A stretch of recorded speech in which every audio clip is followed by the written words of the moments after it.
आज हम हिंदी की सुप्रसिद्ध कहानीकार मालती जोशी की कहानी स्नेहबंध का अध्ययन करेंगे। इस कहानी को पढ़ने से पहले मैं संक्षिप्त में मालती जोशी जी का परिचय देना चाहूँगी। 4 जून 1934 को महाराष्ट्र के औरंगाबाद शहर के मध्यम वर्गीय मराठी परिवार में जन्मी पद्मश्री से सम्मानित मालती जोशी की कहानियाँ मन को छू लेने वाली होती है। महिला कहानीकारों में श्रीमती जोशी का नाम प्रमुखता से लिया जाता है। इन्होंने आधुनिक हिंदी कहानी को एक सार्थक दिशा प्रदान की है। अपनी कहानियों के बारे में वे कहती हैं कि जीवन की छोटी छोटी अनुभूतियों को, स्मरणीय क्षणों को मैं अपनी कहानियों में पिरोती रही हूँ। ये अनुभूतियाँ कभी मेरी अपनी होती है तो कभी मेरे अपनों की, और शायद इसीलिए मेरी अधिकांश कहानियाँ मैं के साथ शुरू होती है। मराठी, उर्दू, बांग्ला, तमिल, तेलुगु, पंजाबी, मलयालम, कन्नड़ आदि भाषाओं के साथ साथ अंग्रेजी, रूसी तथा जापानी भाषाओं में इनकी कहानियों के अनुवाद हो चुके हैं। गुलजार ने इनकी कहानियों पर किरदार नाम से और जया बच्चन ने 7 फेरे नाम से धारावाहिक बनाए हैं। इनकी कहानियों की आकाशवाणी और दूरदर्शन पर नाट्य रूपांतरण भी प्रसारित हो चुके हैं।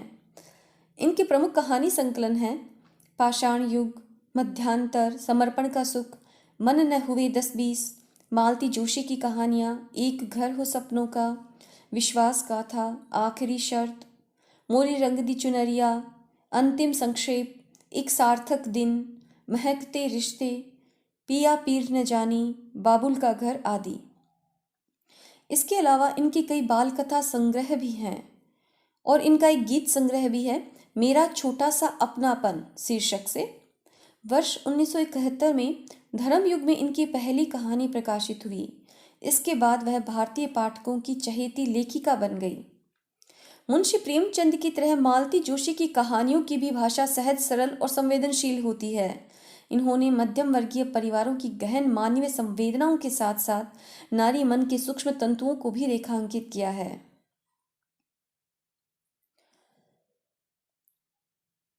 इनकी सभी कहानियां मार्मिक और हृदय स्पर्शी है। इनकी एक कहानी है स्नेहबंध। यह पूरी कहानी मुख्यतः प्रमुख पात्र मीता और उसकी सास के इर्द गिर्द घूमती है। कथानक व्यक्ति के आचरण की 2 परतों पर केंद्रित किया गया है। आदमी कभी कभी अपने बाहर का आचरण इतना जटिल कर लेता है कि उसके अपने अंतर का परिदृश्य स्वयं उसके वश से बाहर हो जाता है। वह बाहरी आचरण से ही संचरित होने लगता है। ऐसी ही है मीता और उसकी सास की दुनिया। मीता का आचरण उसकी सास के मन में अंकित परंपरागत मध्यम वर्गीय संस्कारों में ढली बहू के चित्र से मेल नहीं खाता है। सास बहू के बीच की यह दूरियां लंबे समय तक खत्म नहीं होती है।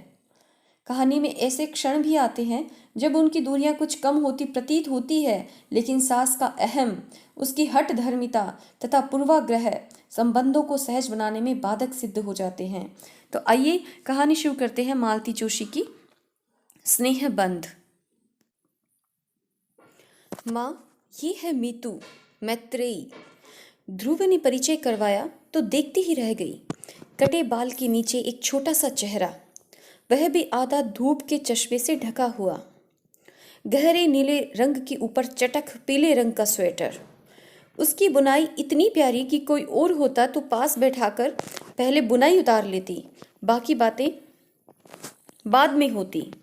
पर ये मीतू थी, मैत्रेयी। अपनी सारी प्रतिक्रिया मन ही में समेटकर मैंने सहज स्वर में कहा, बैठक में चलकर बैठो तुम लोग, मैं पापा को बुला लाऊं।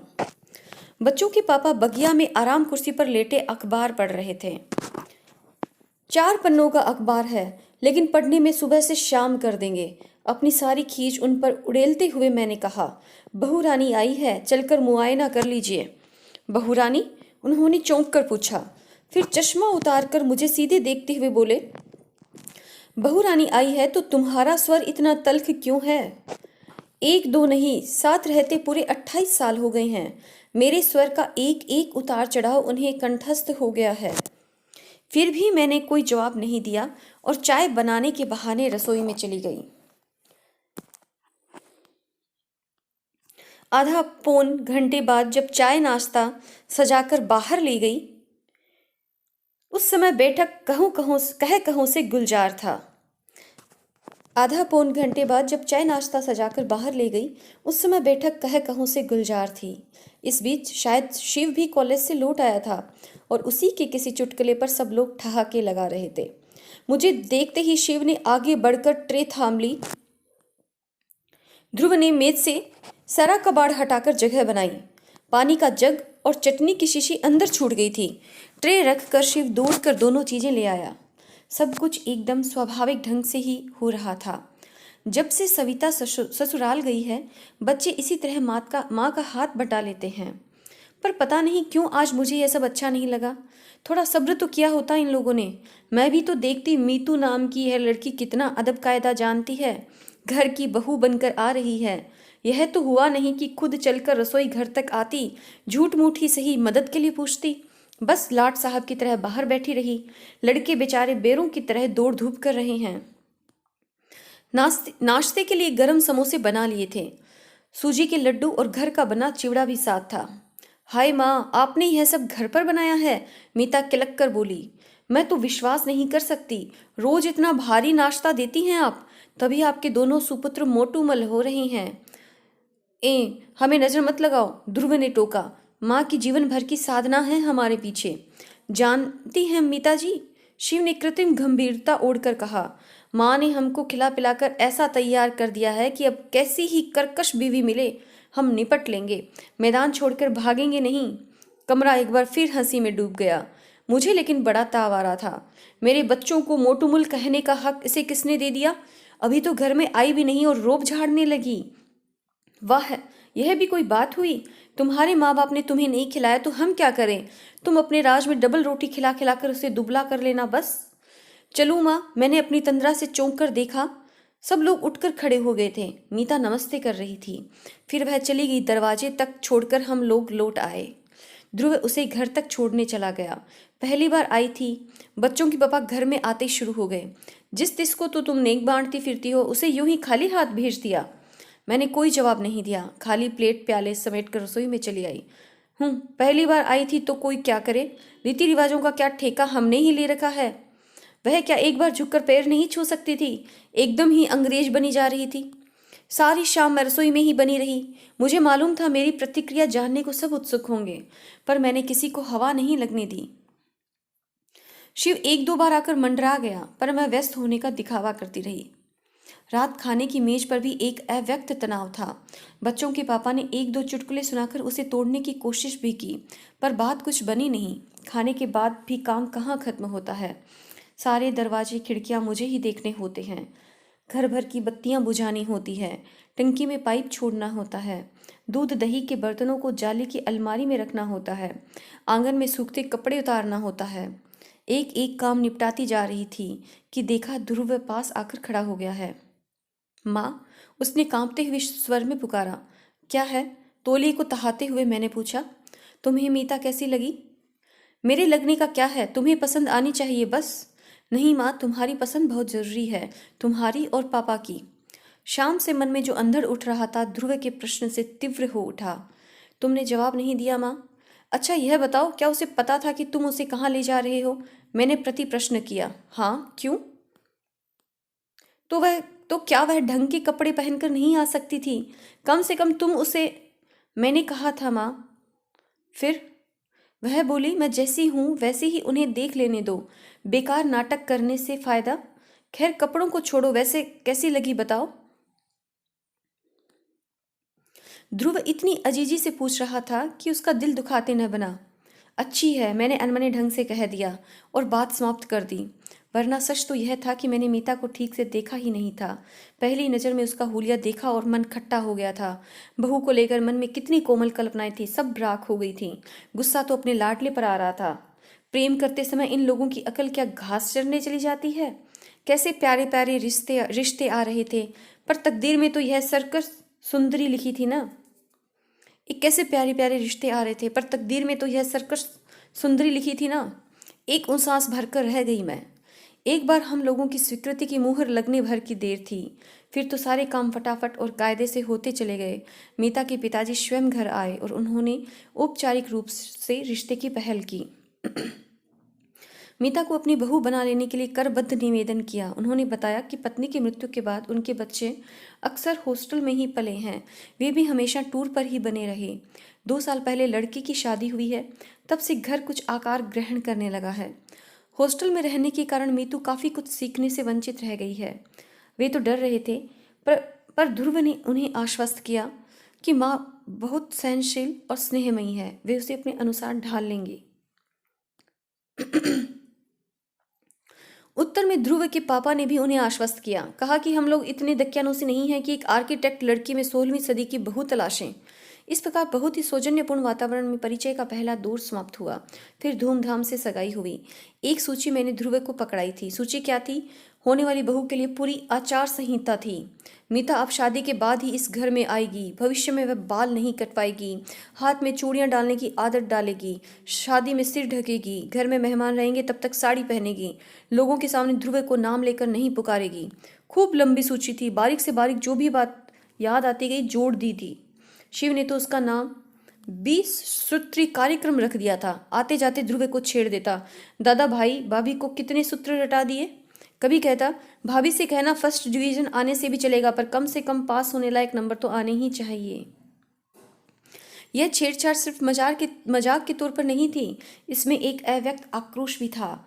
माँ के कारण उन लोगों की छाप एकदम पुरातन पंथी हो गई थी। ध्रुव मुंह से तो कुछ नहीं कहता था, पर शिव के छेड़ने पर उदास जैसी हंसी हंस देता। उससे यह स्पष्ट हो जाता था। आखिर एक दिन मैंने कह ही दिया, देखो शिव, ये मजाक उड़ाने वाली बात नहीं है। ये मत सोचो कि मैं अपने लिए कुछ कर रही हूँ। मेरी तो बस यही इच्छा है कि नई बहू की आते ही आलोचना न शुरू हो जाए। आखिर मेरी भी तो वह कुछ लगती है, और तुम तो जानते हो शादियों में कुछ लोग आते ही इसी मकसद से हैं कि नुक्स निकालें और आलोचना शुरू कर दें। बच्चे इसके बाद चुप हो गए थे। वैसे मैंने एकदम गलत भी नहीं कहा था। शादी में सचमुच कुछ लोग मीन मेक निकालने के लिए ही आते हैं। नई नवेली दुल्हन को सबसे ज़्यादा आलोचना झेलनी पड़ती है। झूठ क्यों बोलूं, खुद ही मैं कई बार इस अभियान में सम्मिलित हुई हूँ। दोनों ओर के परिवार में अब तक जितनी बहुएं आई हैं, सबके लिए मेरे पास कहने के लिए कुछ न कुछ है। सुरेश की बहू रसोई तक में चप्पलें पहनकर घूमती है। महेश की बहू 9 बजे से पहले बिस्तर नहीं छोड़ती। राजन की बहू रसोई में झांकती तक नहीं। आलोक की बहू 24 घंटे उसके नाम का जाप ही करती रहती है। जेठ ससुर तक का उसे होश नहीं रहता। निखिल की बहू तो और भी 30 मार खा है। जहाँ पति को 4 लोगों के बीच हंसते बोलते देखेगी, बच्चे को लद से लाकर गोद में पटक देगी। ये सारे नमूने मेरी आंखों के सामने थे, इसलिए मन में एक आदर्श बहू की कल्पना थी। सोचा था कि ध्रुव के लिए जो लड़की लाऊंगी वह इन सबसे अलग होगी, पर अपना सोचा सब कहाँ हो पाता है।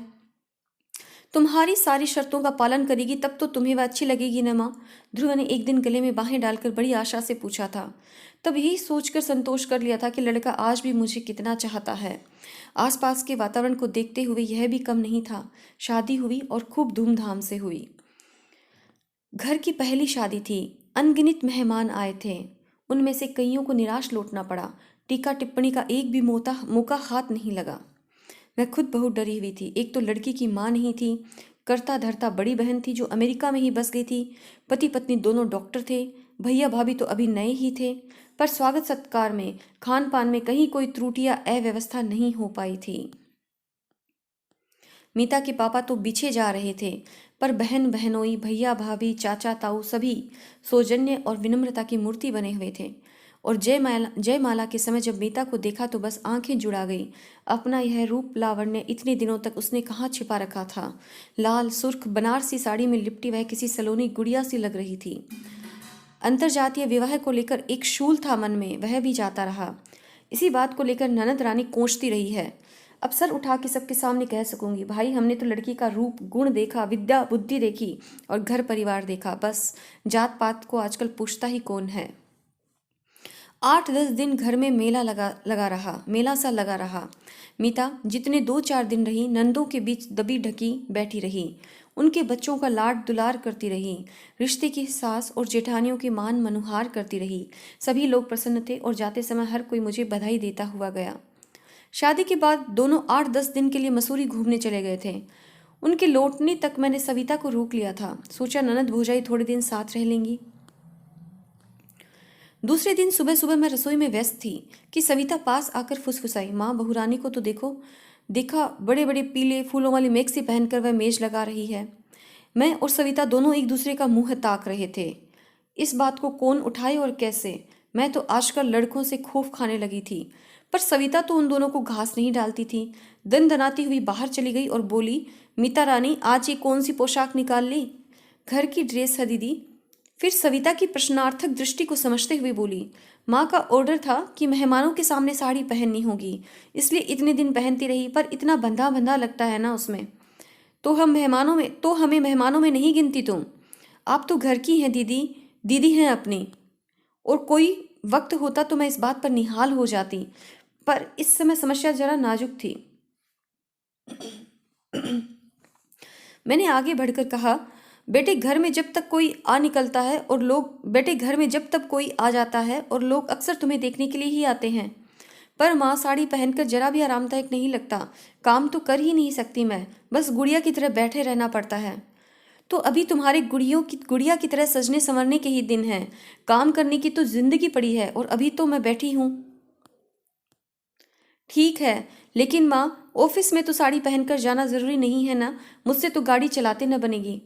दफ्तर सलवार कमीज पहनकर जाया करना, मैंने फैसला सुना दिया। लेकिन बहू घर में आती है तो समस्या सिर्फ पहनने ओढ़ने की ही तो नहीं रहती। उसका घर भर में उन्मुक्त होकर घूमना, खिलखिलाना, दिन भर ध्रुव डार्लिंग की रट लगाना, शिव से छीना झपटी करना, भूख लगने पर नाश्ते के डिब्बे टटोलना, बात बात पर गले में झूल जाना, सब कुछ आंखों में खटकने लगता। बच्चों के पापा तक को तो उसने नहीं बख्शा था। सुबह वे अखबार पढ़ते तो उनकी कुर्सी के हत्थे पर बैठकर ही पूरा अखबार पढ़ जाती।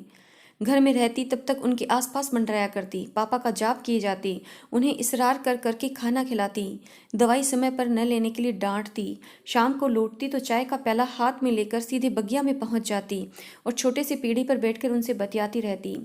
उस समय तो सचमुच मेरा खून जल जाता। घर में तो जो चल रहा था ठीक ही था, बाहर उसका प्रदर्शन करने की क्या जरूरत थी?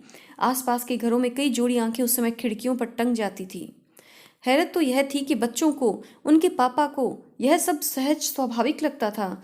उनके माथे पर शिकन तक नहीं आती थी। उस दिन तो हद ही हो गई। रोज की तरह हम लोग दोपहर की चाय ले रहे थे कि मीता आंधी की तरह घर में घुस आई। अरे आज इतनी जल्दी? पहले आप लोग आंखें बंद कीजिए प्लीज। बात क्या है? पहले आंखें बंद। और हमारे पलक झपकाते ही उसने दोनों के गले में एक एक फूल माला डाल दी और तालियां बजाते खिलकने लगी। Many many happy returns of the day. ये खुशी का दिन आपके जीवन में बार बार आए। अरे बात क्या है? मैंने कहना चाहा और एकदम मुझे याद आ गया। आज 12 दिसंबर थी, हमारी शादी की सालगिरह है। दूसरी दूसरी बातों में इतनी खो गई थी कि इसकी याद ही ना आई थी। मेरा चेहरा देखते ही वह मेरे गले में झूल गई। पकड़ी गई न? आप लोगों ने सोचा होगा चुप्पी लगा जाएंगे तो सस्ते में छूट जाएंगे। ऐसा नहीं होगा। पापा जी 3-4 कड़कते नोट तैयार रखिए, हम लोगों की नीयत आज अच्छी नहीं है। तुम्हें कैसे पता चला बेटे? हमें तो याद ही नहीं रहा था, इन्होंने गदगद होते हुए पूछा। लंच के समय ध्रुव की डायरी उलट पलट रही थी, तब नजर पड़ी। उसकी तो ऐसी खबर ली है मैंने, इतनी महत्वपूर्ण बात भूल गया। ध्रुव है कहाँ? मैंने पूछा। शिव को लाने कॉलेज गया है। ध्रुव है कहाँ? मैंने पूछा। शिव को लाने कॉलेज गया है। हमने तड़ी मारी है तो उसे पढ़ने थोड़े ही देंगे। आज तो हंगामा होगा। थोड़ी देर में वे दोनों भी आ गए। फिर तीनों ने मिलकर हम दोनों की आरती उतारी, पैर छुए और उपहार भी दिए। मेरे लिए सुंदर रेशमी साड़ी और पापा के लिए स्वेटर। उसी समय दोनों चीज़ों का उद्घाटन करना पड़ा। कैमरे से घर पर रंगीन तस्वीरें खींची गई। फिर सब लोग फेमस स्टूडियो गए। वहाँ एक ग्रुप फोटो हुआ। उस फोटो के लिए मीता पारंपरिक बहू की वेशभूषा में सजी थी और मेरे पीछे खूब अच्छे से सिर ढककर खड़ी थी। शिव बार बार उसे छेड़ रहा था। फर्स्ट शो हम लोगों ने अंगूर देखी, फिर ब्लू डायमंड में खाना खाया, क्वालिटी में आइसक्रीम और बनारसी पान वाले के यहाँ पान खाकर घर लौटे तो रात के 11 बज रहे थे। बेहद थक गई थी मैं, पर यह थकान भी कितनी मीठी थी। बाप रे, थक गई मैं तो। इन लोगों ने सचमुच एक हंगामा कर डाला। अब इतनी उछल कूद के लायक थोड़ी ही रह गए हैं हम, रात में मैंने हंसते हुए कहा। पर देखा, ये चुप है और आग्नेय दृष्टि से मुझे घूर रहे हैं। क्या हुआ? मैंने घबराकर पूछा। वह लड़की बेचारी माँ माँ कहकर मरी जाती है और तुम? क्यों, मैंने क्या किया है? मैंने खींचकर कहा। मन में छाई खुशी भाप बनकर उड़ने लगी थी। मुझसे क्या पूछती हो? अपने आप से पूछो कि तुमने क्या नहीं किया है। वह बेचारी बिना माँ की लड़की, बिना माँ की है तो क्या करूं? मैं एकदम फट पड़ी। शाम ममता का एक सोता फूट पड़ा था, अंतस में वह जमने लगा था। बिना माँ की है तो मैं क्या करूं, यह तो बताइए। गोद में लेकर घूमूं या लोरी गाकर सुनाऊं? उन्होंने जवाब नहीं दिया और करवट बदलकर सो गए। इतना गुस्सा आया। यह अच्छा तरीका है, जवाब देते न बने तो बात ही खत्म कर दो। अजीब मुसीबत है, मैं बुदबुदाई। दिन भर घर में धिंगा मुश्ती चलती रहती है, छोटे बड़े का भी लिहाज नहीं रखा जाता। फिर भी मैं कुछ नहीं कहती, चुपचाप देखती रहती हूँ। फिर भी मुझे चैन नहीं है। पराई लड़की पर तो लोगों को इतनी ममता हो जाती है। साल 6 महीने में अपनी जाई घर आती है, उसका तो कभी ऐसा लाड दुलार नहीं किया। वे एकदम पलटे। उसका लाड दुलार क्या खाक करूंगा? वह तो तुम्हारे अनुशासन में पली हुई बिटिया है। आज तक कभी खुलकर बात भी की है उसने मुझसे? अब चुप रहने की बारी मेरी थी। जनवरी के प्रथम सप्ताह में ध्रुव को अचानक 6 महीने के प्रशिक्षण के लिए जर्मनी जाने का आदेश मिला। घर में एक खुशी की लहर दौड़ गई। कितने सारे लोगों में सिर्फ उसी का चयन हुआ था। गर्व से हम लोगों के कलेजे गज गज भर के हो गए थे। जोर शोर से तैयारियां शुरू हो गई और मेरा दिल बैठने लगा। लड़का पहली बार इतनी दूर परदेश में जा रहा था और फिर नई नवेली बहू को पीछे छोड़कर जा रहा था। मीतू को भी क्यों नहीं ले जाते, घूम आएगी, इन्होंने कहा था। लेकिन मीता ने इस प्रस्ताव का विरोध किया। वह बोली, बेकार रुपए फेंकने से क्या फायदा पापा जी? ध्रुव का खर्च तो कंपनी देगी, मेरा तो हम लोगों को ही उठाना पड़ेगा। कभी अपना भी चांस आएगा, है ना शिव? वह हमेशा की तरह हंसमुख बने रहने का भरसक प्रयास करती, पर कभी कभी उसका चेहरा बेहद उदास हुआ था। स्वाभाविक भी था, पर मुझे चिंता हो चली थी। आखिर मैंने एक दिन ध्रुव से कहा, बेटे तुम्हारे लौट आने तक मीता अपने पापा के यहाँ रहे तो कैसा है? कहीं भी रह लेगी माँ, 6 महीने की ही तो बात है, पलक झपकते बीत जाएंगे। और सब कुछ ठीक ठाक रहा तो लौटते समय 15-20 दिन के लिए उसे बुला लूंगा, घूम घाम लेंगे। उसने तो बात समाप्त कर दी थी, पर मेरी चिंता वैसी की वैसी बनी हुई थी। बच्चों के पापा का स्वास्थ्य इन दिनों कुछ ठीक नहीं था। वह यहाँ उदास बनी रहेगी तो उसका संबंध सीधे मुझसे जोड़ देंगे, इसलिए डर लग रहा था। शिव और मीता उसे छोड़ने बम्बई तक गए थे। लौटकर मीता अपने पापा के यहाँ चली गई। उसकी भाभी के यहाँ लड़का हुआ था। फिर महीने भर बाद भाभी अपने पीहर चली गई तो उसने घर की देखभाल के लिए वहाँ रह जाना चाहा तो हमने कोई आपत्ति नहीं की। घर एकदम सुनसान हो गया था। बच्चों के पापा ध्रुव से ज़्यादा मीता को याद कर रहे थे। हर चौथे 8वें दिन समधी आने पहुंच जाते, कभी घसीट कर साथ मुझे भी ले जाते। तब समधी जी चुटकी लेते, अपने बच्चों के लिए कैसे दौड़ दौड़ कर आ जाते हैं आप, मुझ गरीब की तो कभी सुध भी न ली। शिव भी अक्सर देर से लौटता। कभी भाभी के साथ खरीदारी करनी होती थी या कभी उन्हें फिल्म दिखानी होती थी। कभी कभार वह भी घर पर आ जाती, पर पहले का सा तूफान बर्पा नहीं करती। हंसती खिलखिलाती, पर उसमें पहले किसी जीवंतता नहीं थी। जब वह चली जाती तो यह कहते, कहा था साथ चली जाओ, तब नहीं मानी, पैसे का मुंह देखती रही, अब मन ही मन घुल रही है। मार्च का अंतिम सप्ताह रहा होगा। एक रात इनके पेट में जोर का दर्द उठा। पता नहीं कितनी देर से तड़प रहे थे। मेरी तो अचानक नींद खुली तो देखा पेट पकड़े बैठे हैं, चेहरा सफ़ेद पड़ गया है। क्या हुआ, मैंने घबराकर पूछा।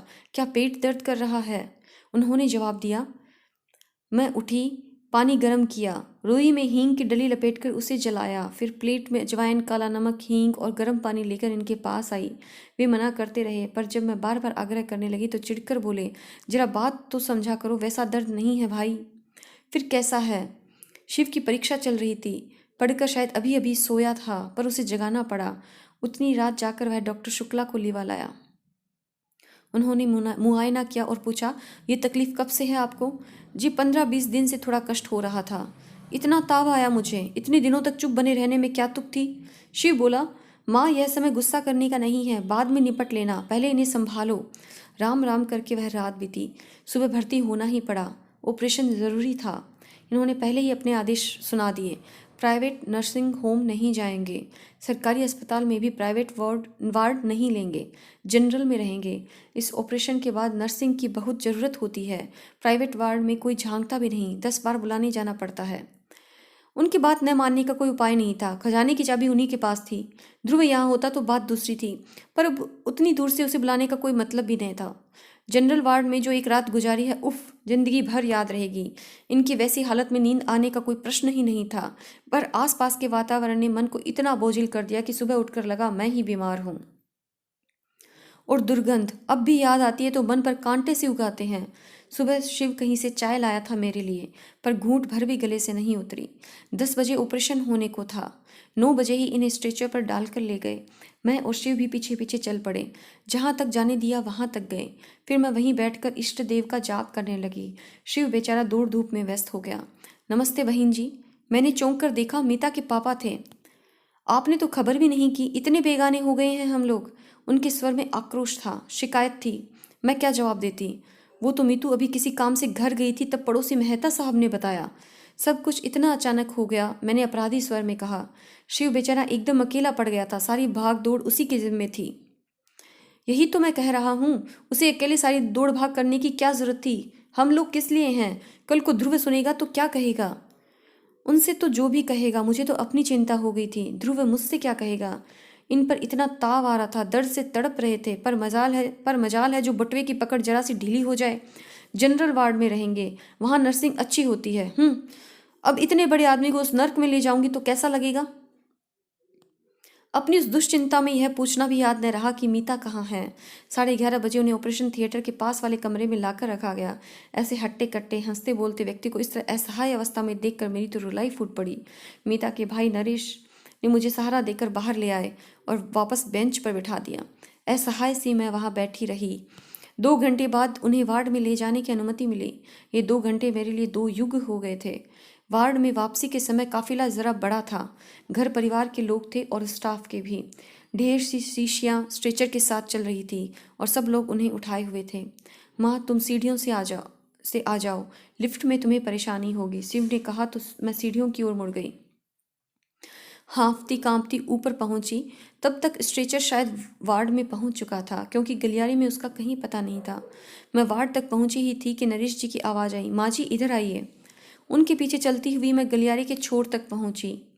सर्व सुविधा युक्त कमरे का दरवाजा खुला और खाली स्ट्रेचर थामे लोग बाहर निकले।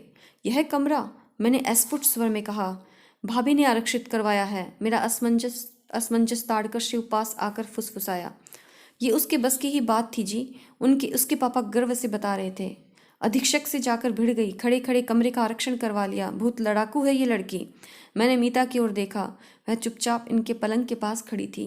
घर पर तो तिनका भी नहीं उठाती। नरेश बोले, यहाँ आई है तब से सफाई में जुटी है, 3 बार तो घर के चक्कर लगाई है। ये सास जी को खुश करने के उपाय हैं, समधी जी ने स्नेह सिक्त स्वर में कहा। कमरा सचमुच धुला पोंछा चमक रहा था। दोनों पलंगों पर घर की साफ चादरें और तकिए रखे हुए थे। मेज पर सफ़ेद मेजपोश था। अलमारी में कागज बिछे हुए थे, उसमें मेरे और उनके कुछ कपड़े तह कर रखे हुए थे। चाय, शक्कर, प्याले, प्लेटें, माचिस कुछ भी नहीं भूली थी वह। स्नान घर में बाल्टी, मग, तौलिया, चौकी सब व्यवस्थित ढंग से सजा हुआ था।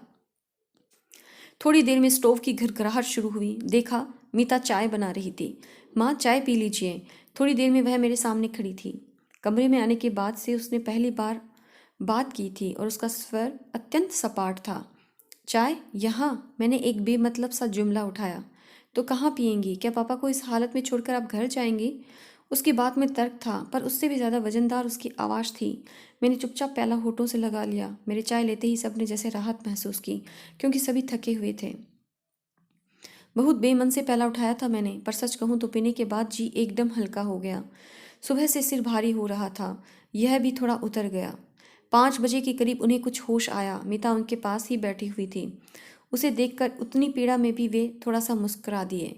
तब मुझे एहसास हुआ कि सचमुच उनकी यंत्रणा बहुत भीषण रही होगी। नहीं तो क्या ऑपरेशन से पहले एक बार भी अपनी लाडली बहू को याद न करते? पापा, आप और भैया अब घर जाइए, मीता का फरमान छूटा। रात को मेरा और माँ का खाना लेकर भैया आएगा। अब सुबह ही आइएगा।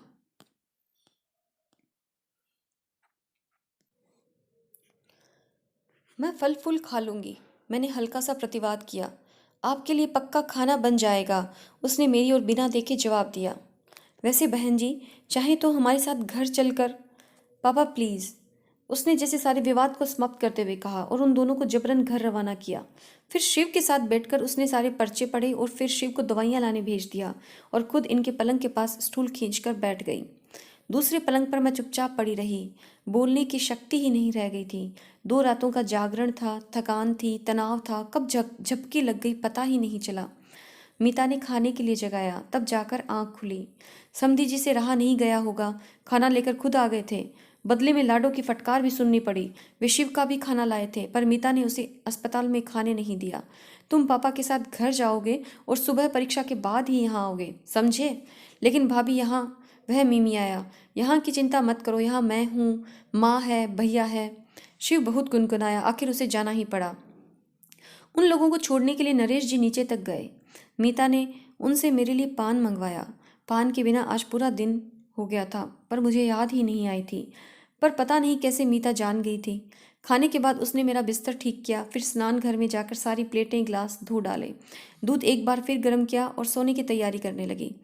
भैया, 12 बजे तक मैं एक झपकी ले लूँ, फिर ड्यूटी पर आ जाऊंगी। फिर चाहे आप पूरी रात सोए रहना, उसने कहा और आराम खुशी में हाथ का तकिया बनाकर लेट गई। नरेश जी पलंग के पास एक कुर्सी खींचकर बैठ गए। मेरे आराम में जरा भी विघ्न न डालते हुए दोनों भाई बहन रात भर ड्यूटी निभाने को तत्पर थे। मुझे कैसा तो लगा।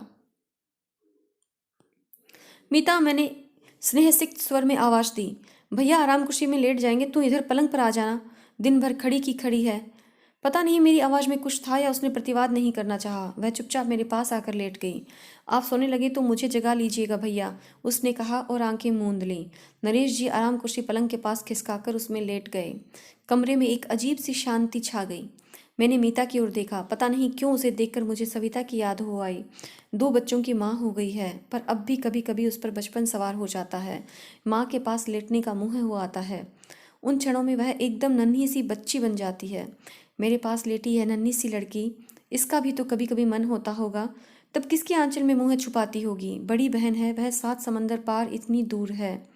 भाभी तो खुद ही लड़की है अभी। वह मेरी ओर पीट करके लेटी थी निस्पंद। सलवार सूट उतार कर उसने नाइटी पहन ली थी। उसमें वह एकदम बच्ची सी लग रही थी। दिन भर किसी उग्र तेज से दपदप करता उसका चेहरा अब एकदम निरीह है, निष्पाप, शिशु का सा लग रहा था। ममता का एक ज्वार सा उठा मन में। एकदम उसे अंक में भर लेने की इच्छा हुई, पर संकोच में मैं बस उसकी पीठ पर, बालों पर हाथ फेरती रही। अचानक मेरी उंगलियां उसकी पलकों को छू गई। वे गीली थी। क्या हुआ बेटे? मैंने प्यार से पूछा। वह कुछ नहीं बोली, बस जैसे रुलाई रोकने के लिए होठ शक्ति से भींच लिए। अपने पापा जी के लिए परेशान हो? पर डॉक्टर साहब तो कह रहे थे वे एकदम ठीक हैं। ऑपरेशन बहुत अच्छा हुआ है, बस 1-2 दिन में उठकर बैठ जाएंगे, यही कह रहे थे ना? कहते कहते मैं भी शंकाकुल हो उठी। वह एकदम पलटी, कुछ क्षण मुझे देखती रही, फिर मेरी छाती में मुंह छुपाकर सुबकते हुए बोली, पहले यह बताइए आपने हमें खबर क्यों नहीं की? पापा जी इतने बीमार हो गए और किसी को मेरी याद भी ना आई। यही तो अपने आप को कटघरे में खड़ा करके मैं बार बार पूछ रही थी, मुझे उसकी याद क्यों नहीं आई? अपनी बिटिया को कैसे भूल गई थी मैं?